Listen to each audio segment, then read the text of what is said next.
India Foundation for providing this space to express diverse views. And I was at a conference last time, and I'll repeat that here, that he seemed to have got stuck into the bullet to ballot stereotype, and I'm asked normally to talk about it. And I just hope that with passage of time I graduate and come out of it. I didn't bring a prepared text for the reason that I thought that as a practicing politician I wanted to steer away from academics.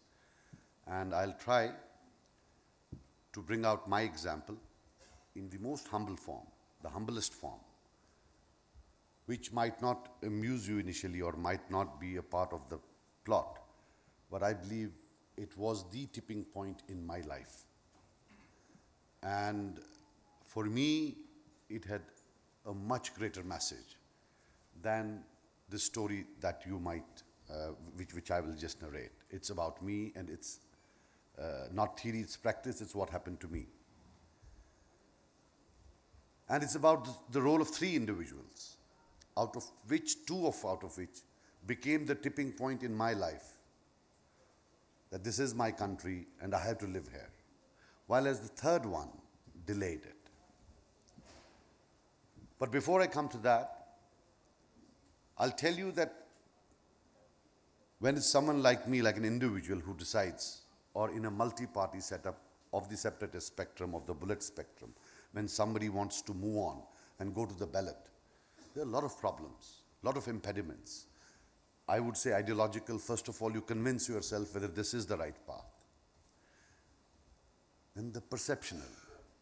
You know, in today's world, a lot of media, you speak so much that you become a prisoner of your own rhetoric. That's the biggest problem. Trying to break out of that rhetoric, you're identified with a certain cause, and then you see negating that cause. I was doing some research work many years back, and in one of the studies, I was reading the statements of an ex-guerrilla leader who said that he never imagined the impact of their propaganda until he left the guerrilla movement and found out what he had to face after he left it. And in order to overcome those impediments, there's a lot of facilitation needed from the governments. I would not say there is not, but I would say there is a lot of space for improvement. The story I wanted to talk to you about, not the story, it's a true episode of my life, is that in around 89, we had the bullet thing in Jammu and Kashmir. And I must have been 23, 22 at that time, 23, 22. And I was a typical Kashmiri. The context was of 1989 Kashmir, with a very limited exposure. But I had gone to Britain to study, and I had come back. And I was typical Kashmiri as we were at that time. Typically, I would not applaud for the Indian team. I had my questions about identity. I had my issues. But I was in the middle. I was not in politics. My father was a politician. I was not really sure what I have to do. Whether I was in favor of bullet at that time when it started, I would have thought no, because I had just come back, and I thought there was something at the back of the mind that no, development is the way out. But there was a very strong sub-identity which actually prevailed over all other identities. And yes, there was that sort of them versus us. And on a certain day in 1990, I think, I was at a place where there was another person, what I was doing there, what I was not, and there was a raid by the BSF at that time. And I had just, in fact, it's been 2 months since I had come back from Britain, and I was with an anglicized accent, and then the next thing I saw, we were being hauled and dragged into the truck. Now here is the story of 3 Indians, a Jawan in the BSF, a DIG in the BSF, and a Bada Sahab in the BSF. When I'm there in captivity for 45 days, my tipping point in my transition towards Indianness starts from there. It's not, I'm not complaining, but once you are arrested in suspicious circumstances of charges of terrorism, you're not expected to have a 5-star treatment, and things are very bad over there. I'm sure there must be many people from the security establishment who would know what it is like there. Were blindfolded, blah, blah, whatever. In fact, when I came in, somebody asked me, called out me by name. And I thought they've come to release me because I wasn't neck deep there. But he had come for other reasons. And for 20 odd minutes, I was, in very bad shape. But on the third day, there was this Jawan, my hero of India, my ambassador of India. I don't even know his name, but I salute him even today, who came into my room on the third day. And he was from Haryana, and apparently Haryana government is one of the sponsors. I had thought this would be in Gurgaon, and I would pay my tribute to that great man. And he in his accent said, मेरे तो उग्रवादी ना लगे, अच्छे घर का लगता है, and started our friendship. He would come and talk to me and say, क्या बात है? I said, मैं पढ़ता था बाहर यार, आ गया, फंस गया. Things were tough. If they would take us out, they would blindfold us. He would come in the evening, talk to me. And I still remember his words. ए देश तेरा है. कान खींचेंगे, उखाड़ेंगे नहीं. जैसा तेरा छोटा भाई कोई प्रॉब्लम करे, वैसा ही तू मारेगा तो नहीं उसको. For me, those days in that context, when everybody around you thought that you should be killed, you're of no use, you're an enemy, there was this man, a Jawan, who would sit with me and preach Indianness to me. He has been and will always be my hero. The topmost thing was, on the 10th day, my brother was also there, and there was a third person. Around 2 a.m. in the night, his hands, we were in that, the door was like a cage, with those bars. And there was a curtain. And his hand I saw wriggling, and he sort of woke me up. And I said, क्या है? He said, मैं मेरे दोस्त chicken बनाया था, 3 दोस्तों ने मिलके. मैं सोचा तूने इतने दिन चिकन नहीं खाया, ये चिकन ले ले. He had 3 pieces of chicken, not the big ones, the smaller ones, the throat, the head, and something else. And from his pocket, he took out 4 chapatis. And he told me that, koi dekhe na. He was doing it without his superiors knowing it. Uske niche kha le. We had the third friend. He said, we were Muslims. He said, khana nahi ye jatka. I said, yaar, pyar se diya hai, main to khaunga. So we ate it. And this third friend finally said, acha ye roti de de, main thoda wo iski curry kha leta hu. So which is basically the same thing. But the point is that we developed a rapport. And he was a hard taskmaster. Everybody was scared. If somebody wouldn't break, he would break them. And here he was, showing full compassion. When I left, he hugged me very tight. And he said, मेरा दोस्त ही तो लंबा चलेगा. तू बाहर जा फिलहाल. इधर ना रहियो, ये जगह फिलहाल अच्छी नहीं है. And he had tears in his eyes. I gave him my number, for my Delhi number. Those days we didn't have mobiles. Apparently he had called once because they told me somebody from Haryana had called. And I had no friend in Haryana apart from him. And thereafter I lost him forever. I don't even know his name. But my tipping point from bullet to ballot, or from one end of the spectrum to another spectrum, has been that man, and will always be that man. The other person was the DIG Saab. Now these 3 people I met, we met them concurrently. On the second day, I was blindfolded, taken to DIG Saab. I still remember there was a map of India on the wall. He was there was a table. And there was a sofa, and I was on the floor. And there were 2 gentlemen on the sofa. And when they took my blindfold off, the DIG Saab said, "Kaisa lag raha hai?" I said, I had to, I couldn't talk, so I just bowed down my head. He said, "Are you ashamed of being here?" I said, "Yes, sir." So then I looked as those 2 guys, and I didn't know them, but I could predict they're from the Home Ministry, from a certain department. So they were there. And he said, "You should be ashamed of yourself." I said, "Yes, sir." And he said, "How have we been treating you?" So I just kept quiet. Then we had a discussion. He said, "What were you doing there?" And the 2 men on the sofa said, "Speak in Hindi." In fact, they said, "Sharam aati hai? Hindi mein bolo." I said, "Okay." But I wanted to speak in English. I thought I'll be able to reach out to them. Finally, they said, after 2 minutes, "Ab bolo, Bako Angrezi mein. That was. So I talked to the DIG Saab and I could connect. At a certain stage, I looked into his eyes. This was 1 hour after we were talking. I said, "Sir, look into my eyes as you would that of your younger brother. If you think I am a terrorist, shoot me. But if I am not one, don't treat me like one." DIG Saab niche dekhe. And I could see that my emotions have won him over. He started to believe in me.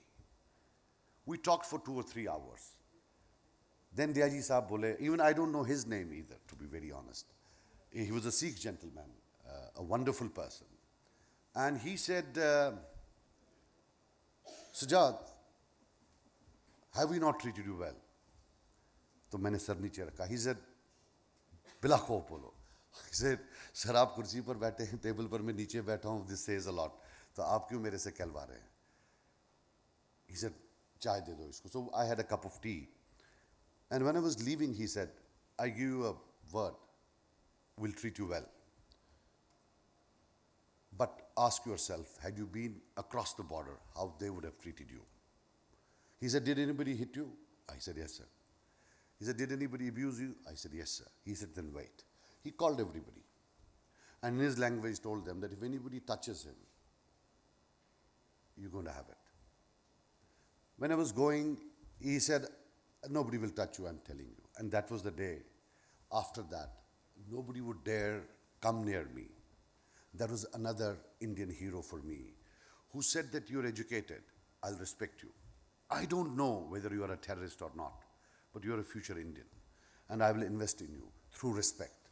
That's my hero number 2. That was the DIG sir.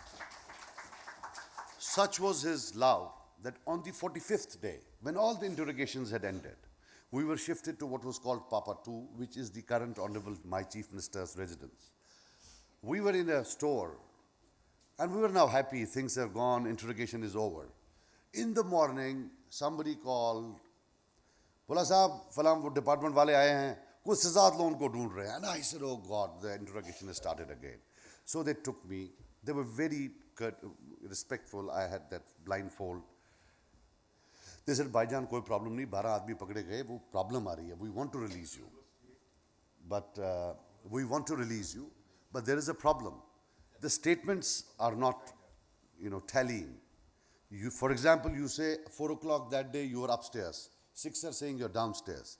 So it will create a problem. For us to facilitate your release, we'll at least have to make sure where you were that day. इतने में the assistant commandant came and said, हमारे DIG साहब ने बोला कि इनकी पूछताछ बंद हो गई. And they said, नहीं, हम भी इसी महकमे के हैं, गवर्नमेंट ऑफ इंडिया से आए हैं. Let us ask. He said, "No, I cannot." He said, "Let me talk to DIG साहब." He said, "DIG साहब बोल रहे हैं, when we hand him over to J&K police, you talk to him." Trust me, there was a scuffle between those people from the Home Ministry and the Assistant Commandant over a suspected terrorist. And the Assistant Commandant caught me hold of my arm, and as someone would say to his younger brother, said, "Chal Sajjad, humne koi baat nahi karni." And he took me away from them. This was the level to which this DIG Saab went to keep his promise of not allowing anybody to disrespect me or lift his little finger. Let me tell you, I went through the entire interrogation process, and those were matters of highest distrust. There was very little information that security agencies had. It was the start and onset of militancy, and every suspected militant or a terrorist was a mine of information. And that was the time when he did not allow anybody to do any third-degree torture or even coerce me or even speak in a louder tone. But all good stories have to end. And for any good movie to become a hit, for every hero there has to be a villain, which was the Bada Saab out there. And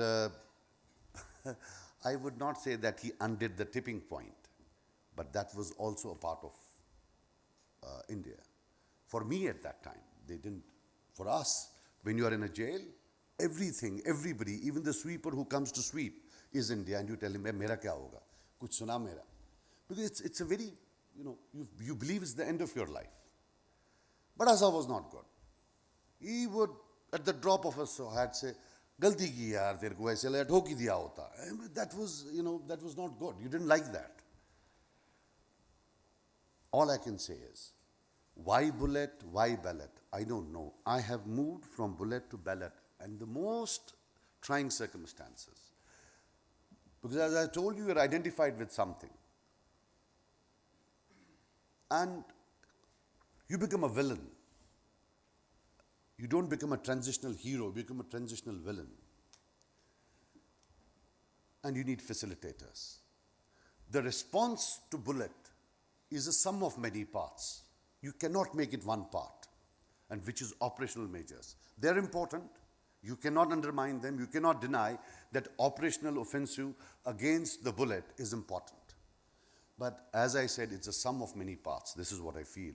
And I think we've been focused totally on one part.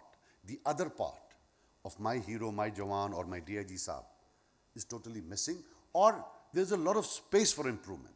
And what love and compassion can buy. Every militant, every terrorist will not understand the language of love. But every militant or every terrorist is not going to understand the language of operational measures, operational offensives. There are takers for the offensive and there are takers for the language of love. We'll have to reach out. You see, I was looking at the Manipur elections and there was a very famous name and she apparently did not get any votes. This is the big problem. You are a hero, you are a symbol, and once you try to traverse the distance, people feel you're betrayed, you're a traitor. I somehow, either if the group which questions the system or is out there to overwhelm the system achieves its aims or objectives partly or wholly, then they're heroes. You know, they could survive politically. But if you have not, then you're destined to be there. Unfortunately, that seems to be a verdict of the people. I consider myself lucky that I fought elections, lost once as a parliament candidate, and then fought again successfully, and in fact became a minister. And, you know, you get a kick out of it. The people who at times might have been asking questions to you in the middle of an interrogation. Abhi jab wo salute marte hain, us salute mein zyada maza hota hai. That's more tastier than others. So, but having said that, I would just say that the bullet and the ballot, this puzzle will always be there. There will always be groups, but my vote in an offensive would be an offensive of love that will prevail and is far more effective than all other offensives. Thank you. Goodbye.